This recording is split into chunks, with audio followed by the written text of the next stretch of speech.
Hey guys, Kalila here and welcome to another video. So today is going to be a little different because I decided to start a new series, I guess you could say series, on this channel, and it's still going to do with crochet. It's called Crime and Crochet. What is crime and crochet, you may ask? Well, let me tell you. Crime and crochet is just this thing that I came up with where I talk about a crime story, or I tell a crime story while I crochet something. Now, I'm not going to crochet like a finished product because, as you know, it takes hours and hours to make something, and this video is not going to be hours and hours. So that's the first thing. And second, usually whatever I plan to crochet in this video while I'm talking and telling the story, I will have a tutorial of that said project in the next video that I post. So today I'm going to be working on a sweater, and I made this pattern. I haven't written it out yet, but like it's in my head. I drew out Aang. So I'm gonna make an avatar Aang sweater. So literally a sweater of Aang's face on like the body part. The body part? That sounds weird. On the front part of the sweater. So that's where his face will be. And I just thought of this randomly, and it involves tapestry crochet. If you're a crocheter, if you're not a crocheter and you're just here for the story, that's cool too. But for those of you who crochet, there will be a tutorial on what I'm making so that you guys can make it yourselves. I know that us crocheters love to watch crime shows, watch true crime, and basically anything dealing with crime while we are crocheting, because usually it's a long story and we want things that last long as we're crocheting because we don't want to have to stop every, 10 minutes just to watch a new video. So that is usually what we do. So I was like, why don't I combine the two? Because I love crime, everything. That sounds so wrong to say, but like, the shows and the stories, the true crime, the books, everything. And I thought I would just mash the two together because why not? We love that as a community and decided to bring it to life.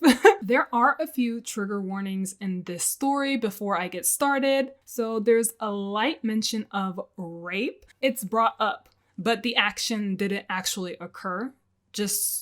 I just want to put that out there just so that you're aware that the word rape is used. There's also bondage, kidnapping, torture, strangulation, blood, murder. I don't know what other triggers there could be because nothing really triggers me, so I'm not speaking from experience. I'm just speaking from what I believe could trigger people. And if there's something that triggers you in here, I'm sorry that I didn't mention it, but like just a warning period because this is a crime story. So there's murder and everything, just assume. We're talking about a serial killer today. So just assume every single thing that could possibly be horrible is in this, which not everything that could possibly be horrible is in this, but just assume that and like go with that. But I'll always put a trigger warning for like super, super heinous things. Okay. So let's get started with the story.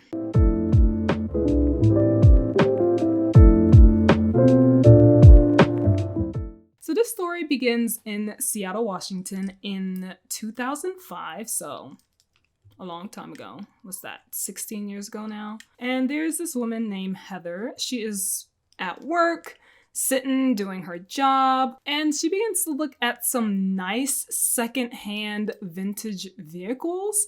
And she's like, oh my gosh, like this looks super good. It's like this orange Datsun Z vehicle, and it's like, mwah. So she's chatting on the internet with someone named Z for sale, and they're just corresponding back and forth because she's interested in a car. And so she is talking to this guy. They're on like instant messenger or something. It's 2005, so old stuff. And there's a knot in my yarn already. How did you get there? So Z for sale writes a couple of messages like, I'll send you a picture of the car and like new paint, new tires. Not bad, huh? Nothing is weird about that. It's just like, I just imagine like, not bad, huh? Like new tires, new paint job, like. So Heather replies to this guy and she's like, why is the price so low? And he says, moving, must sell ASAP, you up for a drive, for a test drive. Now, I don't know if this is like normal. I find it weird. Like, oh, hey, you want to go for a test drive? Stranger? Like, my alarms would have been like, woo, woo, woo. Anyway, so he's like, you want to go for a test drive? And she says yes. Oh my gosh. I am doing this so wrong. I'm supposed to be doing double crochet and I'm over here doing single crochet. Tears. Anyway, Heather agrees and she goes and waits outside for this Z for sale person. Now it's Seattle, so it's raining like crazy, pouring, and she's just standing out there with her umbrella waiting for this guy. So then this orange vehicle pulls up and it's the vehicle that she was looking at online, and she's like super, super impressed, like, wow. The person inside steps out of the vehicle and she introduces herself like, hey, I'm Heather. And then he comes out, they like switch sides. He comes from the driver's seat, goes to the passenger seat. She goes to the driver's seat because remember, this is a test drive. So she wants to test the vehicle out, see how it is, I guess. And, you know, I'm not a car person, so I don't know what goes into a test drive besides driving, but that's what they did. They went on a test drive. So they go for a test drive, everything goes smoothly, and then they pull to the side after the drive, and he's like, hey, you wanna check under the hood? I guess this is a car thing. You check under the hood, make sure everything looks good. She's like, yeah. She looks under it, and she's like, everything looks great. So he tells her that she should have a mechanic look at it just for a second opinion to make sure everything checks out. So now that they're done looking under the hood, they switch sides again. So he goes from the passenger seat and goes to the driver's seat, and she goes from the driver's seat and goes to the passenger seat so that he can drive her back to her job. I'm assuming her job, most likely her job. It was probably her lunch break or something. But what Heather didn't know was that this unassuming man, I'm saying he's unassuming, I don't know. This man took the lock as he closed the door. So he closed the door for her. He closed her side of the door. She's just excited about the car and doesn't realize or notice that he snatches the lock from the door. Like, you know, when you lock and unlock like an old vehicle, it pops up, pops down, pops up, goes down. You can like pull it up if you want or press it down.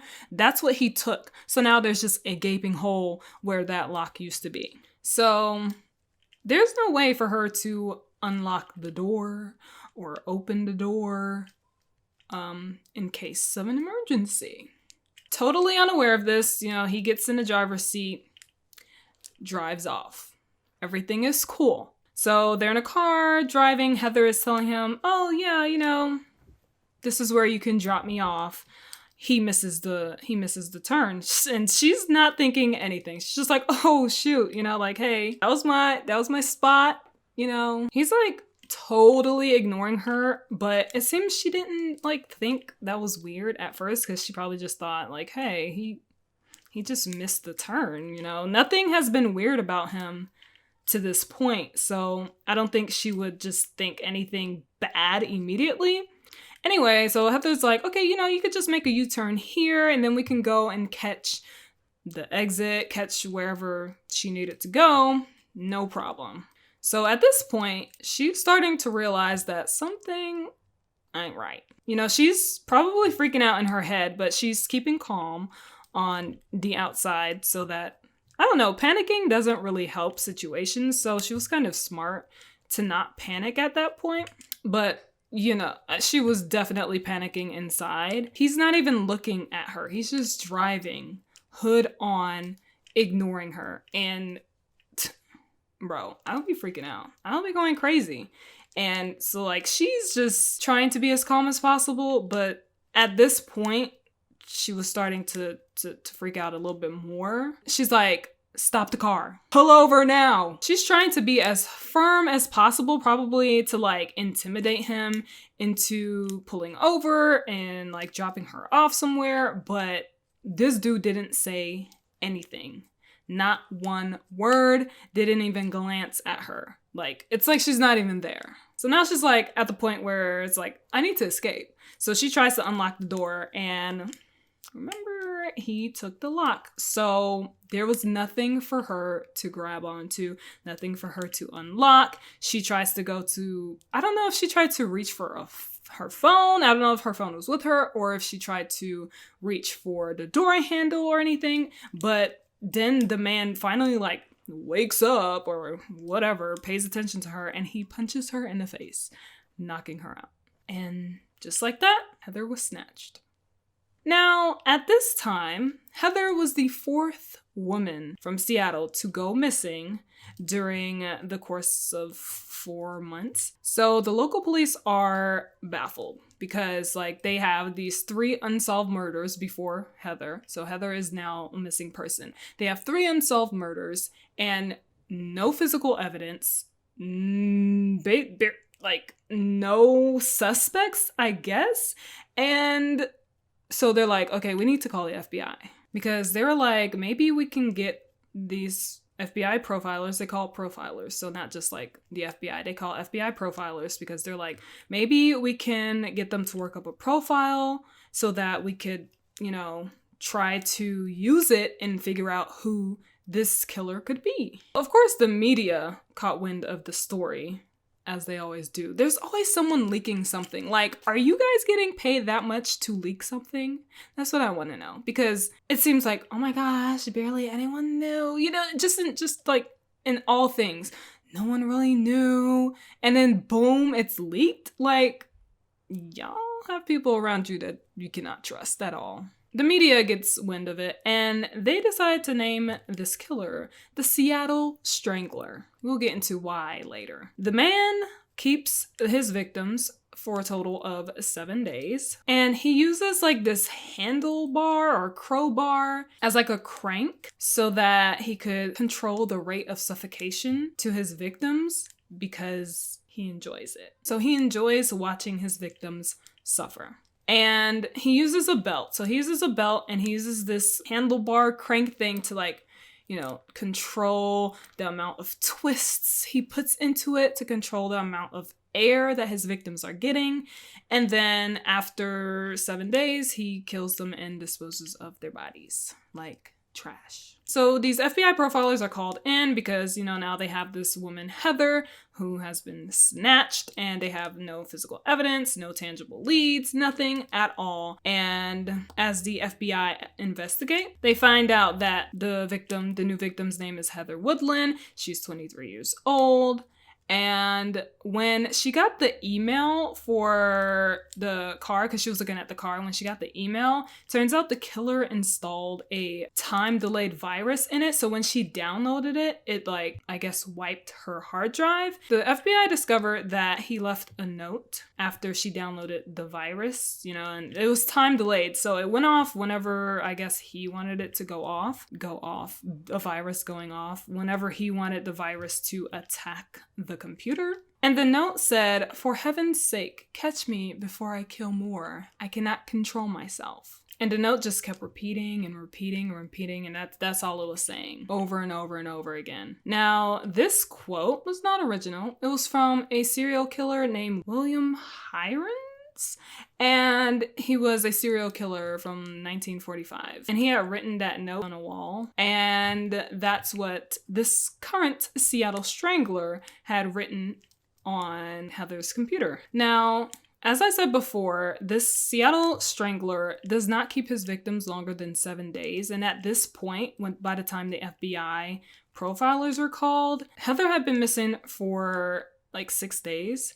And they had less than 36 hours to find her alive. So Seattle police waited a long time before they called because I guess they didn't know if she was actually connected to the Seattle Strangler. But either way, they waited a long time to call the FBI. So now the FBI is working in crunch time. Now the profilers are trying to go through everything that the Seattle police has collected just so that they can see like what evidence the local police could have missed and what they could use to build up a profile, because they're kind of working with nothing at all. So the first victim was named Melissa Kirsch, and she was 26 years old. She was found with strangulation marks and multiple stab wounds. and they see that he had tried to strangle her with his bare hands. But strangling a person with your bare hands is harder than it looks. I am not speaking from experience.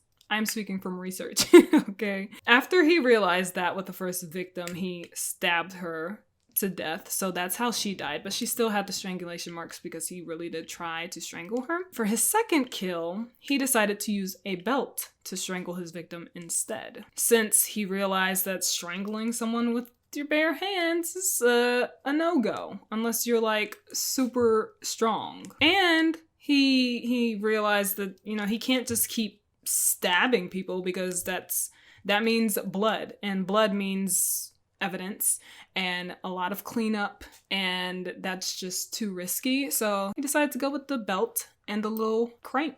So these FBI profilers realized, like, this man is like perfecting his craft so that he could be a better killer. They find out that he dumped the last victim, the one before Heather, out of state. And people usually do that when they want to confuse law enforcement, because once murders cross state lines, like, that's for that state to investigate. So Seattle can't go to California and investigate a murder there because jurisdiction laws, I believe. And so that's why they call the FBI, because once it crosses state lines, it's an FBI jurisdiction. So because of this, they believe that the killer has knowledge of law enforcement, or that he could possibly have a record.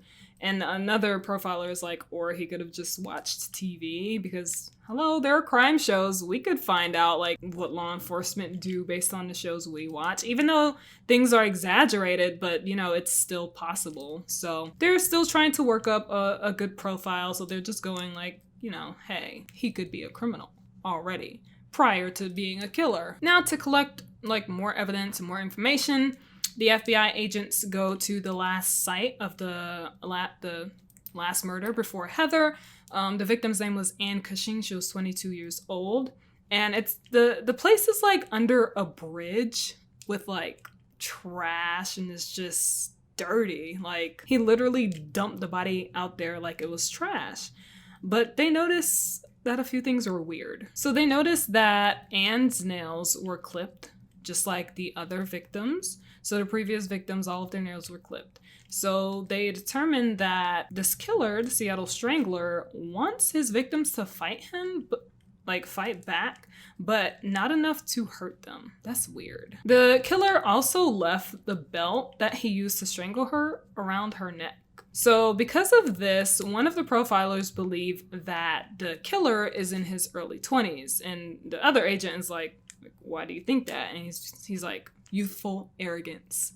Because, you know, the young people are so arrogant, they'll just leave the murder weapon right on the body, thinking they wouldn't get caught, which he hasn't been caught so far, so, you know, he's kind of confident right now. The killer also clothed the body before dumping it, which is a sign of remorse. So the profilers are like, that contradicts where the dump site is, because he dumped it under a bridge like trash. With the trash. And they're like, that doesn't make sense, because why would someone show remorse and then also show that they hate women and think of them like trash?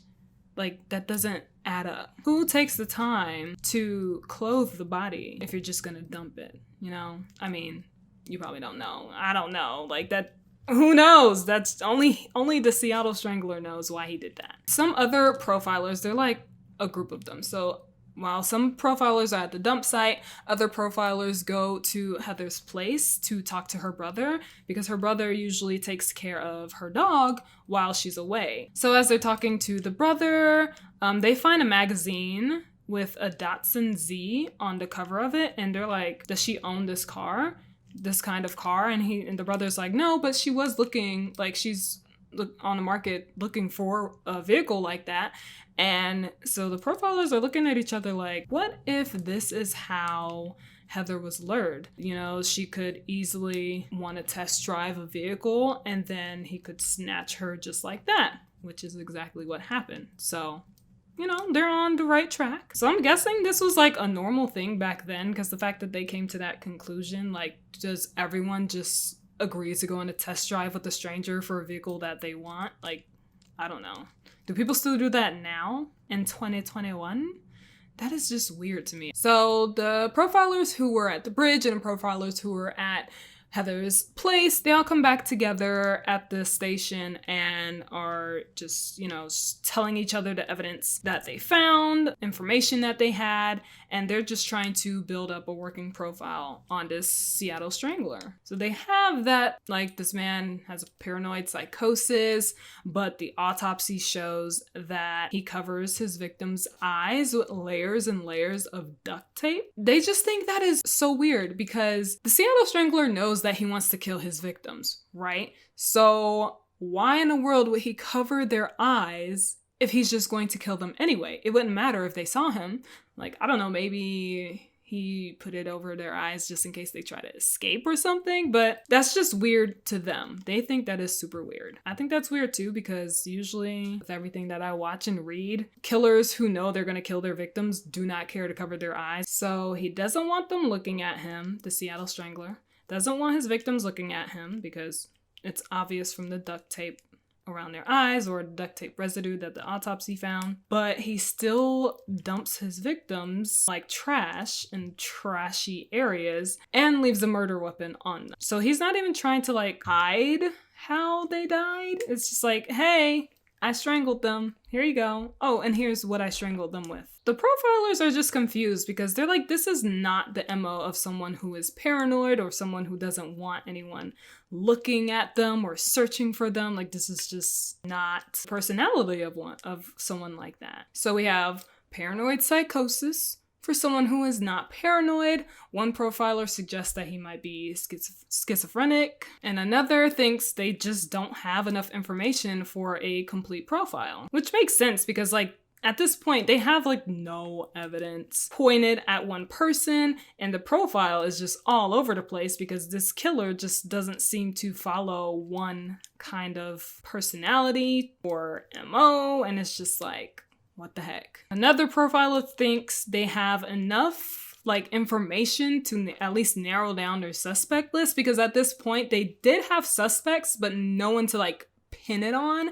So they're like, okay, maybe this profile that we have so far could narrow down the suspect lists and we can like talk to those suspects again using the profile. But as they're discussing this, like at the time that they're discussing this, they have less than 12 hours to find Heather alive. So they need to hurry it up because she could be dead soon. But eventually they do come up with a profile that they believe could work in identifying the suspect, the Seattle Strangler. So it is as follows. I'm going to be speaking as if I am the profiler presenting this information. So if I say stuff like we, us, I am the profiler, and you guys are the local police that they're presenting this profile to. So this is the profile. It's as follows. The unsub, which means unidentified subject. So if you hear unsub, just think, oh, the unidentified subject. So the unsub is white and male and in his late 20s. He's someone that you wouldn't notice at first. He could blend in a crowd. The violent nature of these crimes suggests a previous record, maybe petty crime or auto theft. We've classified him as an organized killer. He's careful. Psychopathic as opposed to psychotic. He follows the news. He has good hygiene. I don't know how they know he has good hygiene from that, but he's smart. And because this man is smart, the only evidence you will find is evidence that he allows you to find because he's just that smart, just like the murder weapon. You found it because he allows you to find it. So he is mobile and his car will be in good condition. He probably drives a Jeep Cherokee and has tinted windows. All of the murders have involved rapes, but rape without penetration is called piquerism. So they didn't involve like the conventional form of rape that we all are used to hearing about. The rape was from stabbing or penetration with anything. Piquerism is sexual penetration with the use of like a knife or any object that is not like your body. And that tells us, the profilers, Yes, I'm a profiler. That tells us that he is sexually inadequate. And psychiatric evaluations will show a history of paranoia, probably stemming from a childhood trauma, death of a parent or a family member. And now he feels persecuted and watched. So the murders give him a sense of power. And organized killers also have an obsession with law enforcement. They will follow the news, they will inject themselves into the investigation, and they will even come forward as witnesses just so that they can see how much the law enforcement knows about the murders. That's pretty dang bold if you ask me. Doing this makes them feel really powerful. It seems like everything here is about power. Like, this dude really does not have power in his real life, does he? Which is why, now I'm going back to like third person. So, which is why the profilers believe the police have already interviewed this man. What? Just imagine thinking that, oh my gosh, we cannot solve these murders. Like, we don't know who this man is. We don't know, we don't have any suspects that could possibly be a part of this or the murderer. To find out that you have already had him in custody. I mean, he probably wasn't locked up, probably wasn't a suspect. Maybe he was a witness. But you have already talked to this man, gave him information, let him know how much information you have, basically giving him more power because he's like, they don't know anything. Like, I can keep doing this and getting away with it. I know where they're gonna search.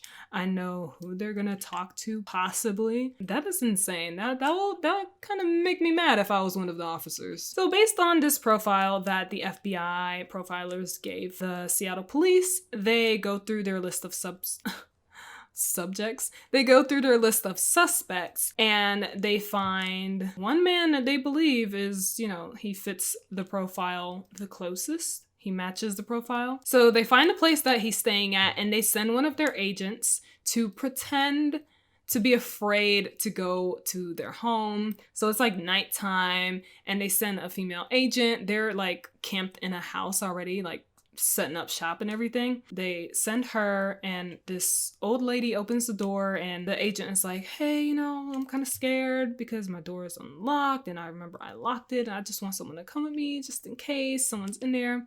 So the lady calls out, Richard. And the guy comes. He's this young guy. He looks like he's in his 20s. And so he goes and follows the agent to the house where all of the other FBI agents are waiting to ambush him. So once they go to the house, the FBI just comes out and the female agent arrests him for the murders. And so we find out his name is Richard Slessman. And Richard, he just had this smirk on his face like, yeah, I'm arrested and you're not gonna find anything. He was just kind of arrogant. Like, we don't even know if this is the killer yet. This is just someone who's a potential and he's like, okay, like that's kind of weird. So this Richard guy has been living with his grandmother. So the lady who answered the door was his grandmother. He's been living with her since he was a child, well, like 13 years old, because his mom died in a fire. There was no mention of his father. So I'm guessing he isn't alive or he just isn't in Richard's life. So they find no evidence at that grandmother's house, like no sign of Heather, who is the current victim, nothing. So they can arrest him for probable cause, but they can't hold him because there's literally no physical evidence linking him to the murders. So they're like, what the heck? And Richard was actually at the top of the list of suspects. But like I said before, there was no evidence. So there's no way to actually say, hey, you're the killer. They couldn't do that. So they go to the grandmother's house, they check the garage, and they're like, there's a Jeep Cherokee that we profiled, but everything else about this profile is wrong. Like, totally wrong. They were right about the car, at least. So the bodies had defensive wounds, but there was not a scratch on Richard. He was just clean, fresh, no scars. And, scars can last a while. And this other victim just died recently before Heather, so he would still have some marks on him. So the profilers are like, what did we miss? Like, what are we missing? Because our profile just looks dead wrong, and they were so sure it was right.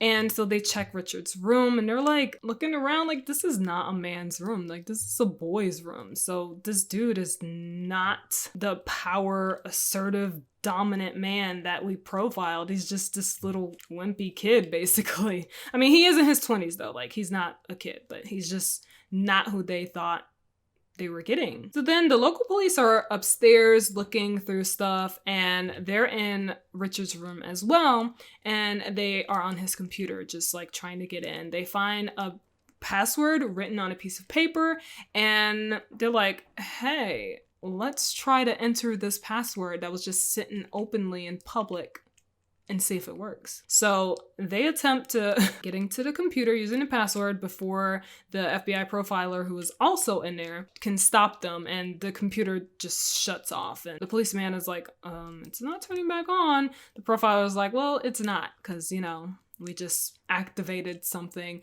So now when it turned back on, it had a number 6 on it. So it's like, you have 6 more attempts to enter password before the hard drive just completely wipes and all the evidence on his laptop just disappears. Now, the FBI takes Richard downstairs. They're interrogating him. They're like, where's Heather? Richard's like, Heather? Isn't she like that girl that went missing a few days ago? Like the way he was acting, you could tell he was guilty of something and he had something to do with the murders, but they couldn't figure out how to link him. The profilers take a break because they're not getting anything out of Richard. They go outside, they're just discussing like, where did we go wrong? Did you hear him though? He said, isn't she the girl? So they're like, Heather is still alive. She's not dead yet. So at this point, they're kind of sure that he's a part of this somehow. And they're like, if Heather was dead, he would have said, wasn't she the girl who went missing a few days ago on TV? But he said, isn't she the girl? So she's not dead yet. But it also hasn't been a full 7 days yet because they still have like some hours before the timeline that the killer usually sticks to is up. So they're just talking and talking and then they're like, wait a second, hold up. We know why we're so off about the profile. Like why it's just not clicking. Because there's a second killer. Excuse me? There's another one? Just like, what? There were 2 different behaviors because there were 2 different people. So, you know, remember we have the remorse and then we had the dumping that was just like didn't add up because why would you show remorse for someone you're just going to take out and dump like trash anyway? So they're like, there's a second killer. So this man, Richard, has a partner. Now everything makes sense. Now they are scrambling to figure out who this partner could be.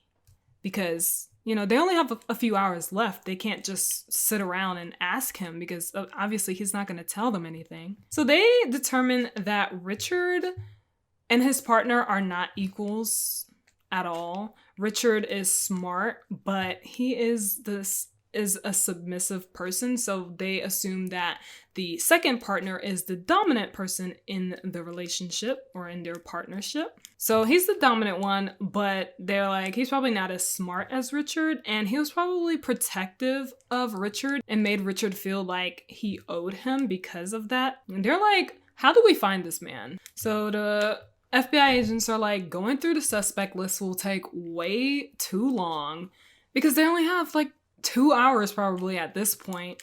And so they're like, let's see if there was anyone in Richard's life. So let's talk to the grandmother, see what she knows. So they're talking to Richard's grandma. They're like, hey, you know, is there anyone that would come over? Did Richard have any friends? She's like, he didn't really have friends. Like he wasn't someone who just like socialized like that, which makes sense because his personality is more reserved. And she was like, but there's this one guy, his name was Charlie, and I was his friend. Like he came over once. And so they're like, Charlie, who's Charlie? They're searching, going through a database like, okay, Charlie. And so then they find this man named Charles Linder, and he was actually Richard's cellmate when he was in prison. So they're like, we found him. We got him. That's the partner. That's the second guy. I mean, who else but a person that spent time with Richard? Oh, A little pause. This is what my project is looking like so far. It's a sleeve, so it's gonna, I need it this wide so it can wrap around my upper arm, but yeah, that's a sleeve so far. Hallelujah, they found the second killer, right? Right? Like everything is just fine and dandy now. They can go arrest him and it's over. No, wrong. It's not. Because he's not the second killer. Why, you may ask? Because Charles Linder is dead. Turns out he died 2 months ago in a car accident. So there's no way he could have done these recent killings. So they're like, bro, we can't catch a break. But even with that information, the FBI agents, or like a couple of them, they go to the prison that Charles and Richard stayed, and they're asking the warden like, hey, is there anyone here who could give us information on Richard, because we need this information for this investigation. The warden's like, yeah, you can go speak to Tim Vogel over there. He was the security guard for Richard and Charles' cell block when they were in prison. So the FBI is just all like, okay, thanks, they go over, talk to Tim. They tell him that Charles is dead, and they're just, trying to figure out like how Richard was in prison. So Tim Vogel is like, man, that's too bad that you guys came all the way here for nothing, because, Charles was dead. Like, talk about scum. He's talking about Charles here. He goes on to say he can't remember the amount of times that he had to put Linder in solitary because he was just always causing trouble. He's like, you would think these inmates would try to stay on our good side since, half of our job is to protect them from each other. The FBI agents are like, you protect them? So Vogel's like, yeah, protect them, especially if you're a white little skinny guy in prison. Linder was not skinny or short. Like, Linder was 6'4". You talking about Slesman? Richard Slesman? And Vogel's like, oh yeah, him. The FBI agents are like, hold up now. Their ears are all perked up now. Yes, I said perked up. So the FBI agents are like, protect little skinny white guys? Richard? Because Richard was super skinny and he's a white guy. He was in prison. You were on his cell block as a security guard. Weird. They don't speak on this though, because you don't want to alert someone that you're suddenly suspicious of, and you just don't want to spook them. So they thank him for his information and then they leave the prison. Now, Tim Vogel, he was spooked because they were talking about Richard, and he's like, hold up now. So he decides to just leave his shift, I guess, and leave the prison. So the FBI agents, smart cookies, they didn't fully leave the prison. They parked on the side, and they saw Tim Vogel's car, that orange Datsun Z car that Heather was kidnapped in. They don't know the car though. I'm just telling you that it was a car. So they see his car just speeding past, and so they speed up behind him. So the profilers are chasing Vogel, but they're like, something is weird. He's stopping at every stop sign. He is slowing down at all the yellow lights. He doesn't look like a man who is speeding on his way to go kill and dump a body, Heather. Because at this time, it's time to get rid of Heather, because 7 days, hello, it's been 7 days, time's up. They're like, something is weird. They put on their sirens, they pull him over, they're like, get out the car, get out the car. So the man gets out the car and they see that it's not Vogel. Who is this man? Who? And where is Vogel? Where could he be? So the agents are asking this man, where is Vogel? Where's Vogel? Why are you driving his car? What is going on? The man is like, so this dude just came up to me in a parking garage and he asked if he could borrow my truck. And so they just swapped cars. Is that a early 2000 thing? It's 2005. And he's just like, yeah, this man asked if he could borrow my truck. And so I got his car. You're gonna give up your truck to a stranger and take his car? Just swap like that? That is weird. The agents are now panic mode, because Vogel has slipped from their grasp and they know he's about to go and kill and dump Heather's body. So the agents who are still at the grandmother's house call the agents who were pursuing Vogel and they're like, hey, we got into Richard's computer and Heather is still alive. We see Heather on the screen. Like, so they had a webcam linked to wherever Heather is, and Richard's computer was transmitting images. And it was like images that made up a video almost, and they could see that Heather was still alive. So this is in real time. They could see that Heather is like tied up and she's in this cage. They're just like, how are we gonna find her? Like, where is she? Because we just lost Vogel, so we need to figure out where she is. They're out of time. It's been the 7 days, you know, time is up. Vogel is gone, out of their grasp, and they have no clue where Heather is, like none. They're like, we have to get something out of Richard, you know, Richard Schlussman, the original guy that they found at his grandmother's house. They're like, we have to get some information out of him. He needs to give us a location and we need to get it out somehow. So the agents who actually uncovered the password for the computer and everything, they're looking at the images on Richard's computer and they're like, we need to find something that could tell us, like, if it's a clue as to where she is. So they're just looking at all of them. They have all the images pulled up separately. And as they're looking at each image, they see that there's a light bulb hanging from the ceiling from like a string. They see that it's in different positions in every single picture. Like, nothing else has moved but this light bulb. It looks like it's swaying, and they're like, is the earth moving? But then they come to a more reasonable conclusion and they're like, she's on a boat. Like, this girl is on a boat. Like, no light is just gonna swing like that if there isn't motion involved, and the whole floor isn't gonna move. So they're like, maybe she's being held at a pier or a dock or something, somewhere where a boat could possibly be. It has to be a pier or a dock because he wouldn't be able to transmit those images in the middle of the ocean. They're like, okay, great. We know what she's on. There are thousands and thousands of boats. Where is she? They go to Richard and they interrogate him. They're like, hey, Vogel is talking. Tim Vogel, the security guard. Tim Vogel is talking. He is ratting you out, telling us that it was your idea to put her on a boat. Richard is like, they know she's on a boat. Tim is talking. So Richard, like, breaks and he's like, yeah. They're at a shipyard. It's called Ally Shipyard. Perfect. The agents at the grandmother's house tell the agents who are chasing Vogel, they're out. They're like, hey, Allied Shipyard, go. So they're going. The agents at the grandmother's house are still looking at the webcam. They see pictures start to filter in of Tim Vogel in front of Heather. And they're like, hey, he's already at the dock, at the shipyard. You gotta go. So they're going. And while this is happening, Tim Vogel is untying Heather. Like, he's gonna kill her and dump her body and get rid of the evidence. He unties her feet, and as soon as her feet are untied, she kicks Vogel in the face. He falls down.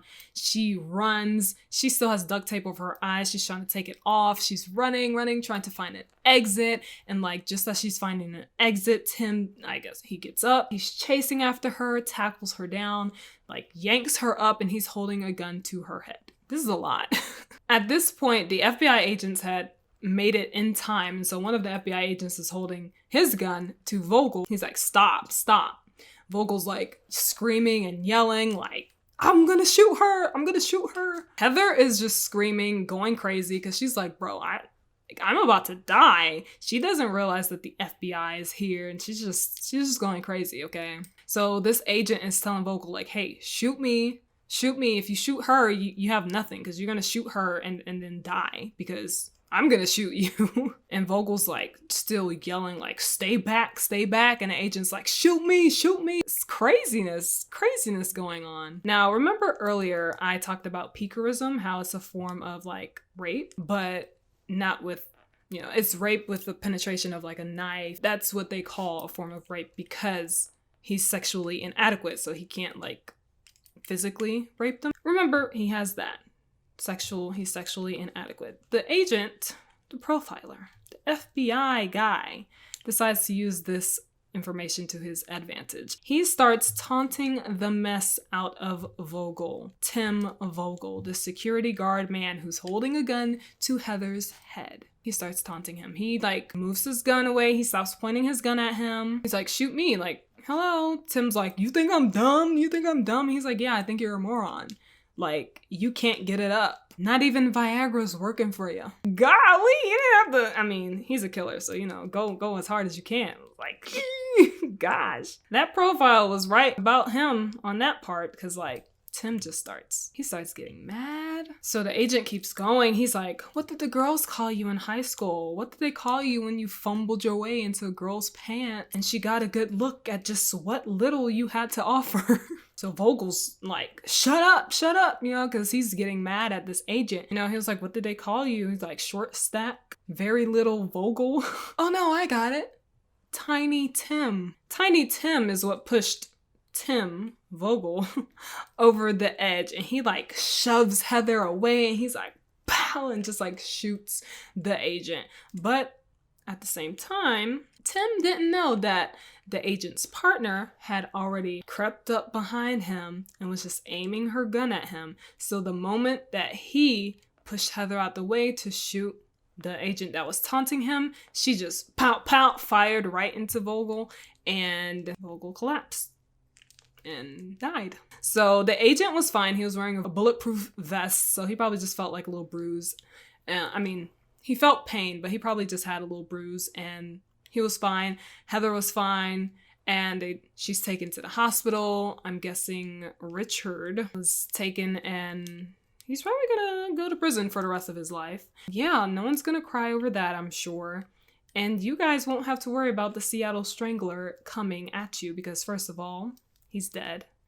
Second of all, his partner is locked up. And third of all, this is not a true story. This is an episode of Criminal Minds, Season 1, Episode 1. We're all safe.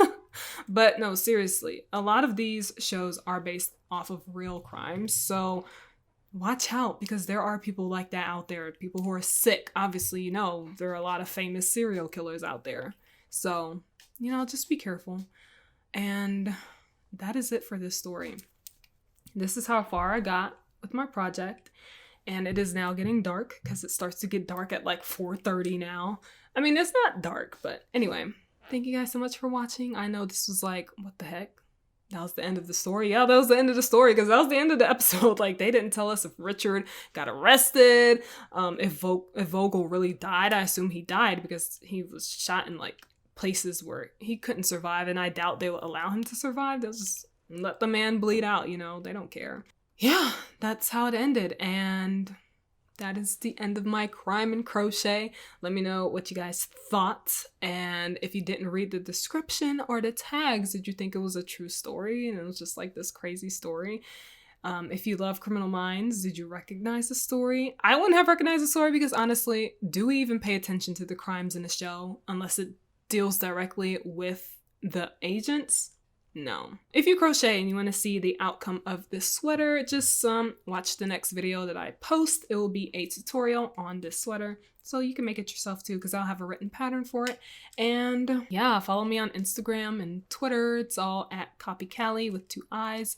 And I'll see you guys next time with another video. Bye!